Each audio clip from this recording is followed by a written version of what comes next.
Is all pain planned? Is there a reason why the enchiladas you ate hurt more this week in the restroom? Also, quit digging for gold with your lunch digits and listen up, because this is the Crimson Word. My name is Stoker Wyzorek, and I am here to bring the essential facts to the table regarding the COVID-19 pandemic, starting off with what I call Stoker's Sweep. This will include the very numbers of people whose lives have been put to a halt after this invisible enemy, as many professionals call it, catapulted from the alleys of Wuhan, China. We will hear experiences from others as well as a special guest on the show today. We start by looking at the IUP COVID-19 dashboard in terms of new cases.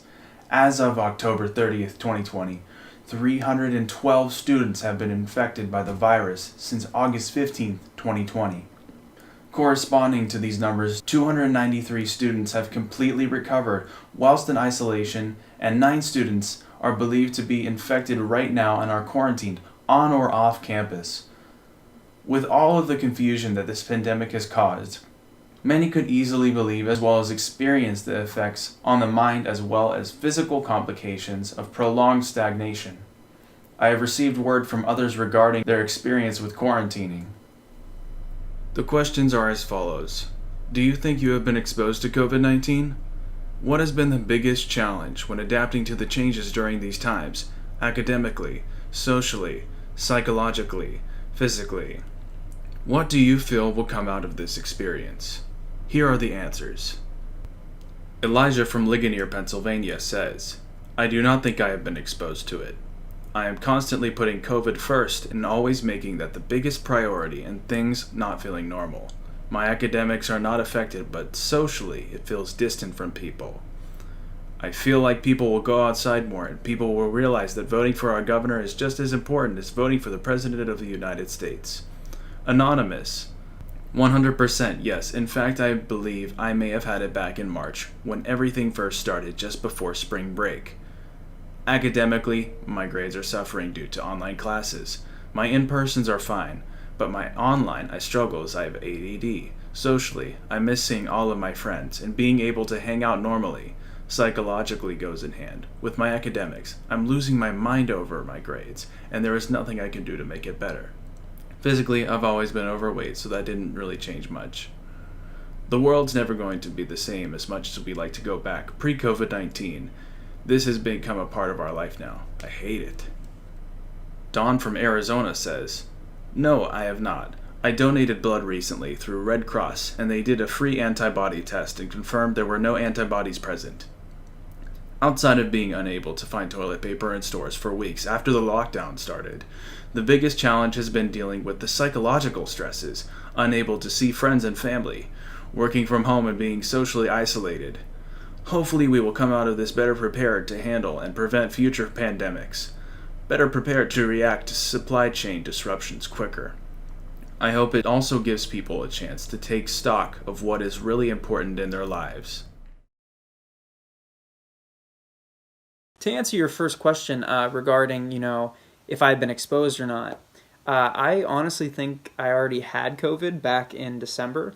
When I was on campus right before Christmas break, I came down with this weird, it was like a weird cough, and I had blisters in my throat, and I couldn't breathe, and it was so weird, and no one at the medical center or the hospital, for that matter, could tell me what was up. They kind of just gave me lozenges and were like, "You're good to go." So it was tough for me, and I didn't know what it was. Nobody knew, and this was before all of the reports came out of the symptoms of COVID, and even before it was that big of an issue.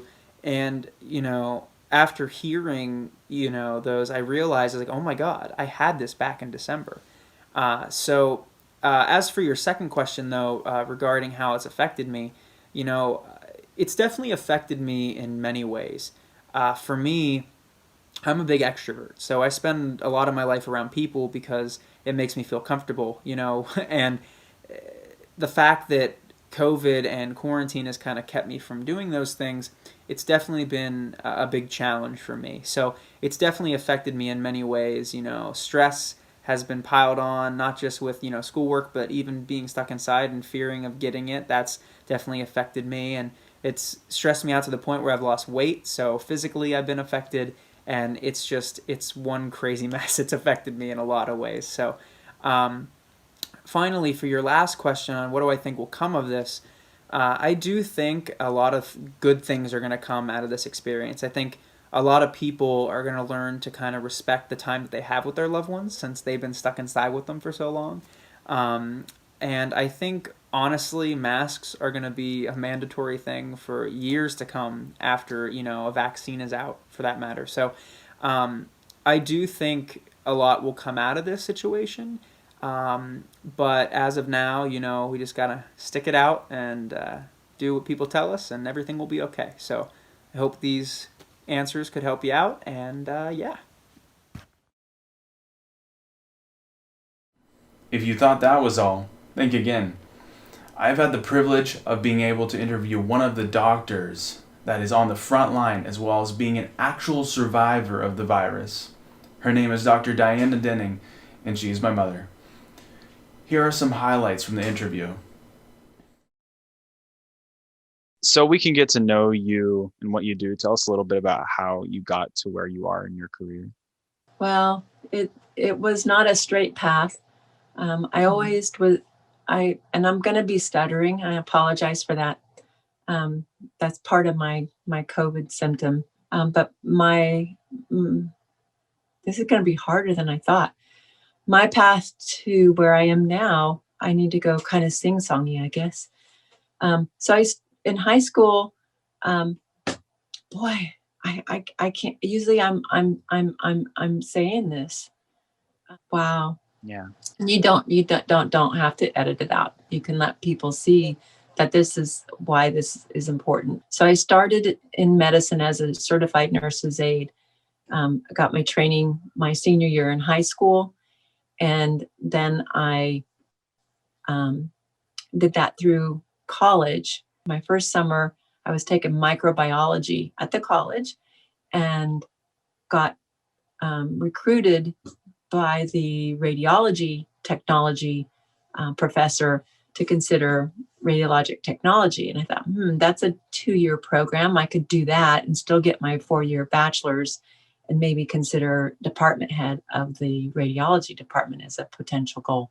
So I switched after my first year of nursing and completed microbiology. I switched to radiologic technology, and I did my 2-year program with radiologic technology, which was fabulous. I loved every bit of it. I really liked being in the OR. I was at KU Medical School for my 4 years. 2 of those years were in Kansas City, where the main school is, and 2 were in Wichita, Kansas. Once I was in Wichita, I went from there to residency. And my first residency was an internship for general surgery because I thought that was what I wanted to do. And I did 1 year of general surgery, and excuse me, I decided to switch out of general surgery and didn't like the process that everyone is supposed to go through to go where they need to go, called, I don't even know what it's called. It's gone. I don't have that in my brain right now. No, it's okay. So I went to residency for OBGYN, and then came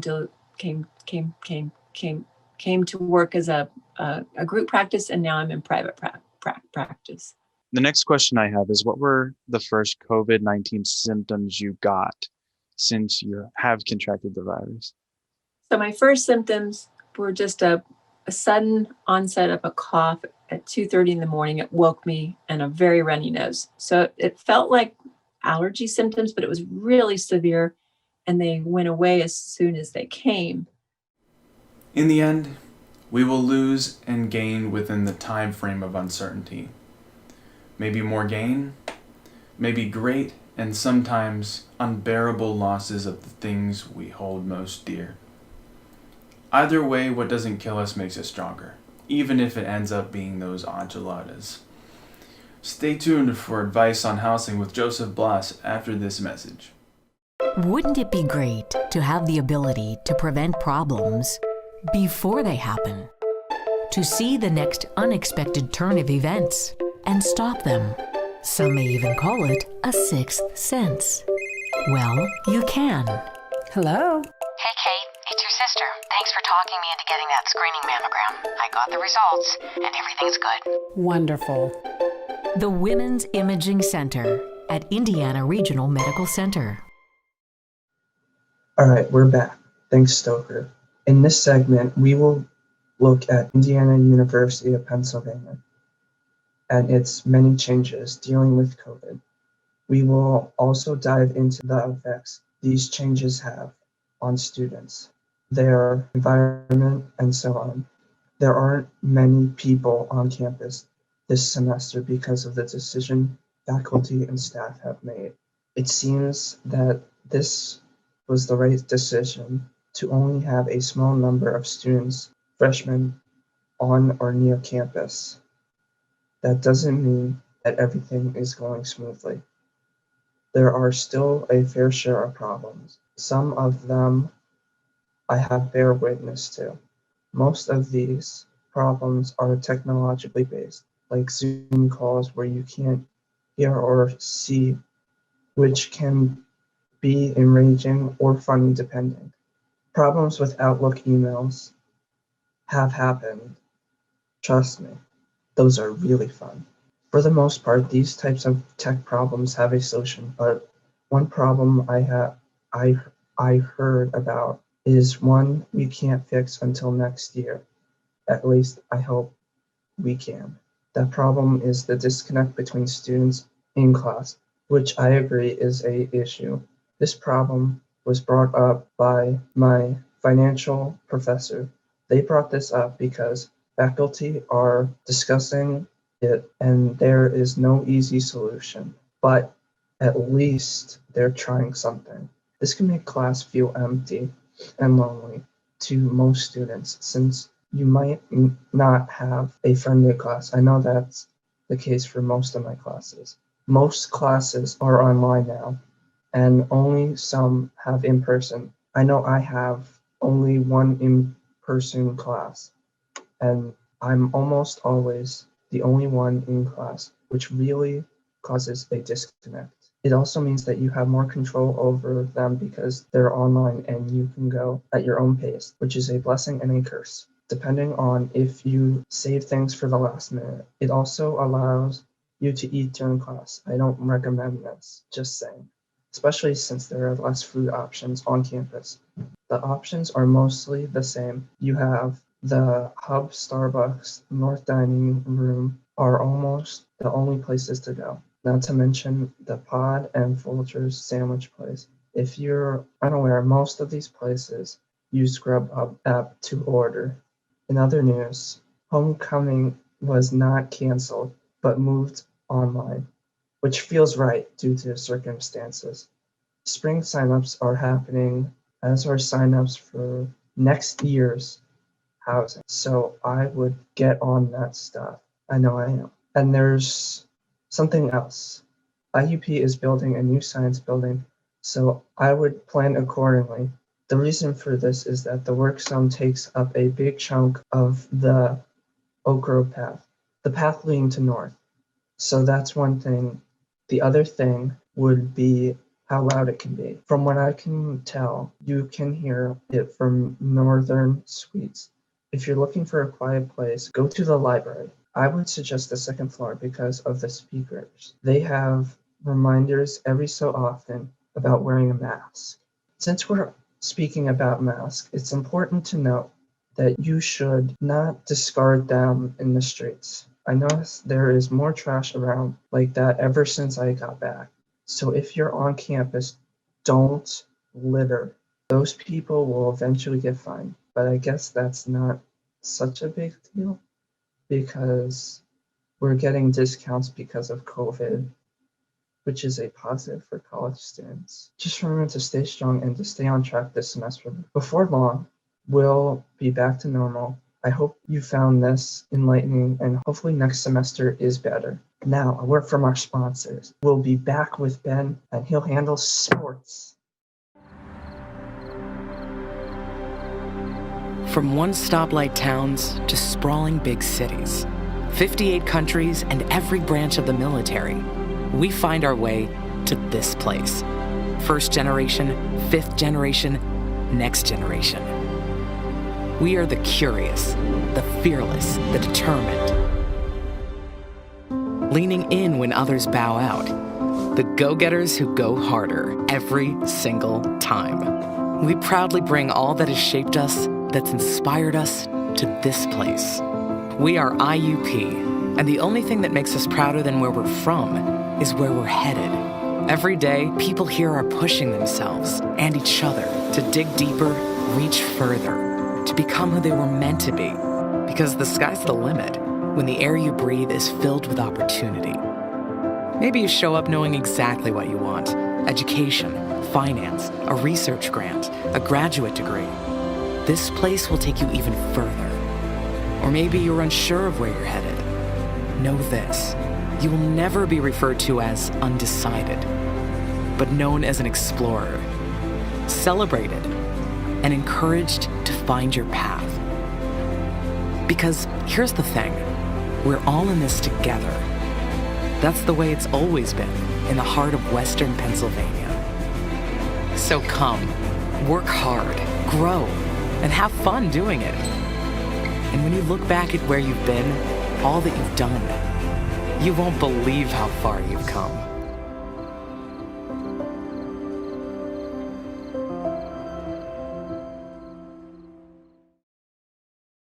Thank you, Joe. I'm Ben, and in this segment, we will focus on sports. Now let's talk about athletics in Indiana Borough, our facilities, and some professional sports teams in our area that are currently in full swing. Prior to the pandemic, IUP sports teams were on a roll. The football team finished with a winning record, and the basketball team was participating in the regional playoffs when the virus halted play. As you all know, COVID-19 has been a tremendous challenge for sports leagues throughout the country. Indiana Borough has been no exception.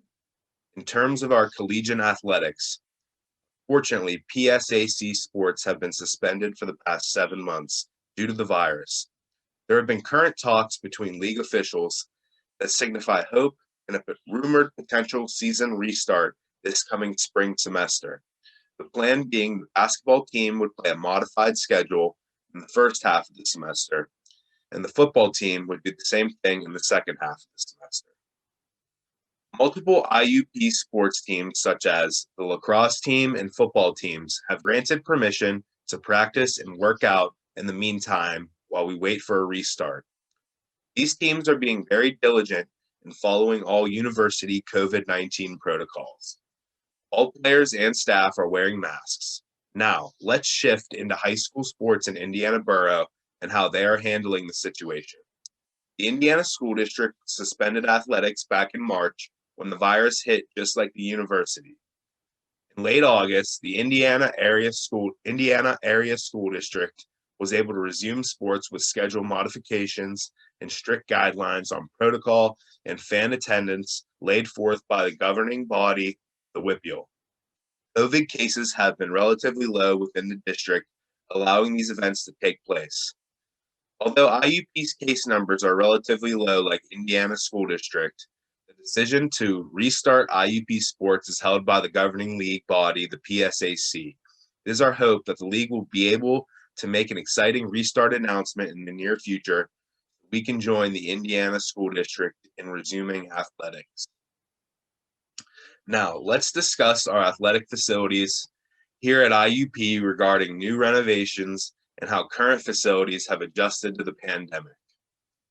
Frank Signetti Field and Miller Stadium are open to students on a limited basis with COVID protocol being enforced. The track is a great way for students to exercise and enjoy themselves while at the same time being socially distant and utilizing the outdoor venue to reduce COVID emissions. The Hub Gym and Weight Room is also open to students to lift weights and work out. The Hub Athletic Facility is working under a capacity limit, considering it is an indoor venue.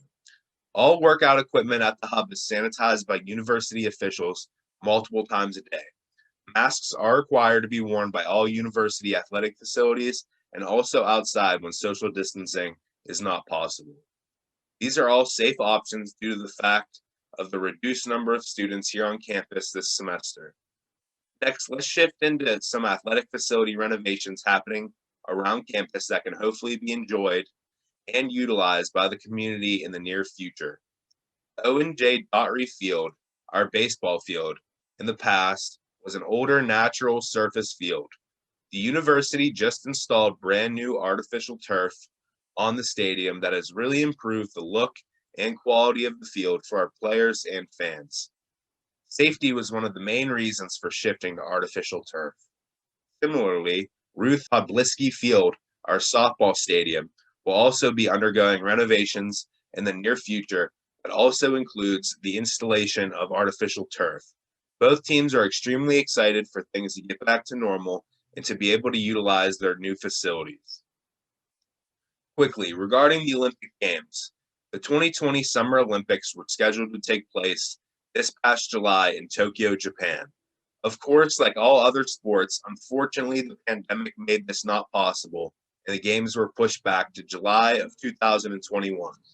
There is still a lot of uncertainty due to the fact that the Olympics require qualifier events to take place beforehand so that the correct athletes can be selected for their specific sport and country. The whole situation is extremely unfortunate, and fans just want to see the games.